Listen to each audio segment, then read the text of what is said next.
Ok, donc je me présente, c'est Dr El Hadji Magatte Seck.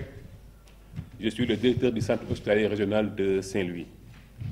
Je voudrais par cette occasion faire quelques éclaircissements sur la situation qui prévaut au niveau des réseaux sociaux. Parce qu'il m'a été donné de constater donc, une collecte de fonds pour venir en aide la morgue de l'hôpital de Saint-Louis. Je voudrais préciser que l'association était venue donc ici au niveau de l'hôpital. Elle avait souhaité me rencontrer, chose que j'ai accordée, pour qu'on puisse donc souhaiter me remettre des climatiseurs au début. Donc je les ai reçus et lors de l'audience, ils n'ont pas remis des climatiseurs, mais ils m'ont demandé tout simplement peut-être de visiter la morgue. Je demande donc à l'hôpital d'aller les accompagner pour qu'ils puissent visiter la morgue. Malheureusement, à l'issue de la visite, ce qu'ils ont fait est inadmissible. Ils ont pris des images qu'ils ont donc diffusées au niveau des réseaux sociaux, tout en organisant sur la sensibilité des personnes une collecte de fonds. Et cette collecte, l'hôpital est ni de près ni de loin impliqué à cette collecte. Je voudrais préciser que l'hôpital a toutes les institutions, les services qui sont là, qui sont disposés à faire des télétons si on avait ce besoin. Je précise que la morgue de l'hôpital régional de Saint-Louis fonctionne correctement. Nous avons une armoire mortuaire avec 6 tiroirs. Les 2 sont en panne, les 4 fonctionnent correctement. Et il est exceptionnel qu'on puisse avoir plus de 4 corps en même temps. Donc sous ce rapport, je pense quand même qu'il n'y a pas de souci, c'est lié donc de préciser que la morgue fonctionne bel et bien. Maintenant, relativement donc à cette collecte, je dis que ce qu'ils m'ont présenté au niveau donc, de l'hôpital et ce qu'ils ont fait dans les réseaux sociaux, c'est totalement différent. Donc j'ai eu à les appeler, discuter avec eux par rapport donc à leur procédure qui n'était pas du tout catholique et ils ont accepté. Ensuite, ils sont venus me dire qu'il y a l'ancien maire, Cheikh Bamba Dièye, qui est disposé à réparer donc la morgue avec un technicien qui les a envoyés. Bon, je peux dire qu'il n'y a pas de souci. Le technicien, j'ai mis un rapport avec mon technicien, ils sont entrés dans la morgue. Ensuite, donc, le gars a produit un rapport. Normalement, le rapport devait être destiné à Cheikh Bamba Dièye pour le financer. À ma grande surprise, je vois également ce rapport dans les réseaux sociaux et ensuite, il recommence la collecte des fonds. Sur ce, j'ai demandé à mon chef de service, donc à notre responsable de communication, de produire rapidement un communiqué pour préciser que nous ne sommes pas impliqués dans ça. Si vous voulez aider la structure, il y a aucun souci, je suis très ouvert et qu'ils ne mettent pas en mal avec les populations. Je suis très ouvert, n'importe qui, n'importe quelle personne, n'importe quelle association qui souhaite accompagner l'hôpital, il n'y a pas de souci. Nous sommes une structure publique, nous sommes une structure sociale. Je suis preneur. Mais quand il s'agit donc, au lieu d'aider, tu collectes des fonds, là, ça pose problème.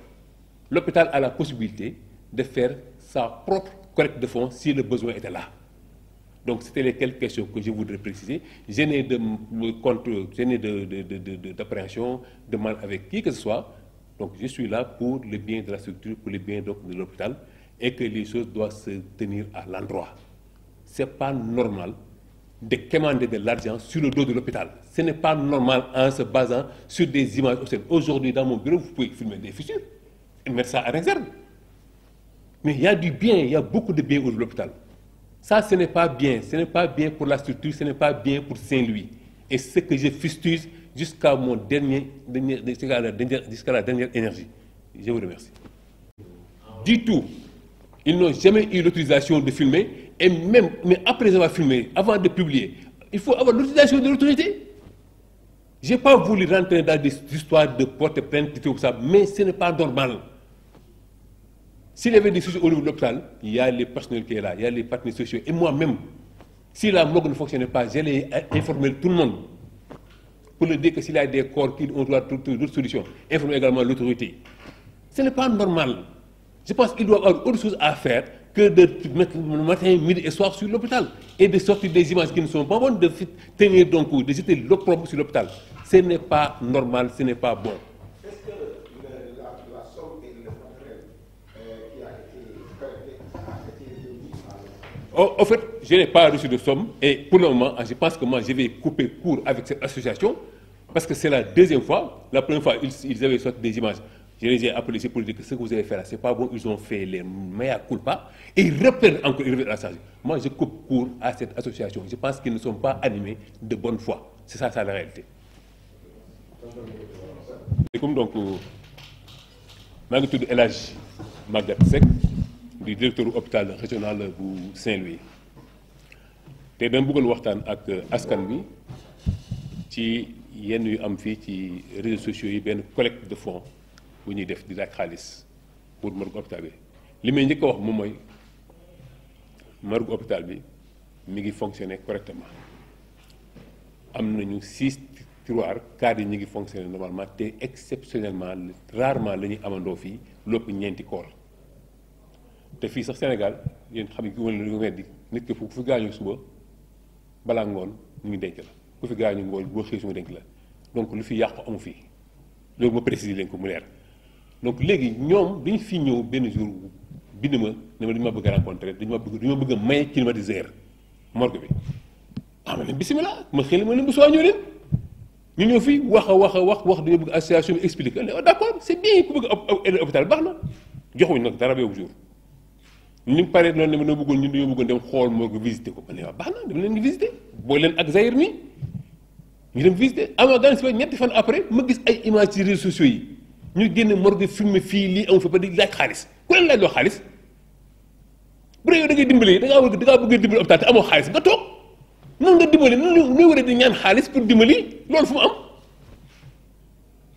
da ngaa bëgg a dimbali rek jëlal nga joxe nga am sama dimbali gi nii waaye da ngaa bëgg a dimbali ñëw filmer dem di ñaan loolu kay ñun hôpital ñun am nañ service yëpp am nañ service social am nañ service communication am nañ lépp bu ñu tolloon foofu bay def ñaan collecte def téléthon mën nañ ko defal suñu bopp def ko donc loolu mooy li fi am morgue baa ngi fonctionné soxlaa bu ñu loolu dafa am leen loo xam ne sama waxuma leen ko ñun bañ am na sax commandé woon nañ benn armoire mortuaire boo xam ne mi ngi woon en cours mais loolu dama la ko wax nit ki su déplacé woo ñu ne dama bëgg a dimbali hôpital bi fii laa dëkk dama ko bëgg a dimbali bisimilah ñëwal nga dimbali mais du ndimbal doo ñëw ne damay dimbali dugg filmer génne ko ci biir ne fii dara baaxu fi jox leen ma xaalis mu yóbbu mu dem dimbaliwaate c'est gauche loolu du yoon waruñoo jël image yoo xamante ne day choqué sensibilité nit ñi yàq deru hôpital bi pour am xaalis ne da ngay dimbaliwaate loolu dimbaliwoo kenn nga dimbaliwul loolu mooy dëgg bi ñu paree toog ba leen waxee ne li nga def baaxul ñun ne d'accord ñu ñëwaat fii ne ma léegi Cheikh Bamba Dièye ancien maire fii dafa bëgg a defar morgue bi nee na man fa leen xam lu ñu moo indi ab technicien la jógee Dakar na ñëw pour bu xool ko baax na bu technicien bi xoolee ne day jox facture Cheikh Bamba di facture bu ko jox Cheikh Bamba Dièye bu dee moom lañ wax bu dee loolu dëgg ñu génnaat moom kuy defar ko ci réseau di laaj xaalis ma génn ñun hôpital bi laaj ñëwuñu kenn xaalis ñun dugguñ ci loolu laaj la wuñu kenn dërëm li ñu mën ñu ngi koy def bés bu fekkoonte dañoo soxla loolu ba dépassé dañu koy def dañuy ñëw demander leen soxlawuñu loolu hôpital léegi ci gàttal question ma li posé ñëpp depuis fan yii yëpp fan ana suñu koor fu muy nekk da ngeen fi dégg daal ana koor yi ñu ngi ci morgue bi di fonctionner donc vraiment may ñaan nit ñi ñu revenir à l'orthodoxie bu ñu ma jaxasee ak population yi képp ku am ndimbal loo bëgg indi ci hôpital wala nga bëgg a jàppale hôpital ci partenariat maa ngi lay woo nga ñëw. bu ñu ma jaxasee ne directeur dafa bañ a jël bu ñu ma jël dara mais am na loo xamante ni bu dee pour wër di yalwaan hôpital bi tolluwuñu foofu hôpital bi tolluwul fu ñu ko yalwaanee lee ñu ngi fii di fonctionner tolluwuñu foofu ku bëgg a dimbali da ngay dimbali baax ci sa poos ñëwee ci sa der soo bëggee dimbali da ngay génne sa poos nga dimbali mais bu dee wër yalwaane pour dimbali loolu ça pose problème ngeen baal ma wax merci beaucoup. kenn musuma jox kenn ndigalu filmer dara. musuma autorisé kenn nga filmé pare na ma autorisé leen ngeen génne ay film vidéo li nga def bu fekkoon ne wute ci yoon dama leen waroon a teg yóbbu ci yoon lii du dëgg du yoon mais nañ ñu bàyyee de grâce hôpital bi ñu ngi doxal nànk dem di def dànk-dànk li ngi def nii amut njariñ benn njariñ amu ko li gën a wër nga dem wute leen mais lii du liggéey ça c'est pas un job du liggéey ngeen baal ma merci beaucoup. fi toll nii jotaguma dara ci ñoom te leen aussi am na. association du ñoo jox dara parce que am na loo xamante ni fa ñu ko jaaree foofa baaxul baaxul ba pare aussi au lieu nga def sa mea culpa da ngay waraat di expliquer di jaxasewaat xel nit ñi lu ne nga di ko expliquer lii dara gënu koo yomb lii mooy li fi am li am gàttal ñooy ñëw dañuy dimbali hôpital bi dañu koy jox climatiseur bi ñu ñëwee joxe ko ñu climatiseur dugg filmer wër di laaj xaalis loolu mooy li fi ne ëlbateeku waat ne Cheikh Bamba Dièye dafa ñëw pour defar morgue bi indi ak technicien bu ñëw xool ne 19 millions moo koy defar ñu jël 19 millions yi dugalaat ci biir affaire bi di laaj 19 millions la ñuy defar loolu du dëgg du yoon dëkk bi dañoo war a waxante dëgg fii kenn gënuma bëgg mu baax te bu ma kenn jaxase ak nit ñi bépp association bépp nit bu bëgg a am lu muy def ci hôpital bi je suis très ouvert gis nga ni mu leen recevoir ñoom keneen ku fi ñëw ci hôpital bi ni da ngaa bëgg a def dara ci hôpital bi mu recevoir la loolu mooy sama rôle waaye nag booy dimbali nit da ngay dimbali nit da ngay ànd ak moom ci dimbali tout ce qui est fait pour moi sans moi tu le fais contre moi nan nga mën a ñëwee ci hôpitalu jàmbur filmer jàmbur di ngeen dem génn filmer ci biti ba pare yaakaar yi nekk ci dëgg néew leen ci dëgg génn leen ci li ngeen nekk merci beaucoup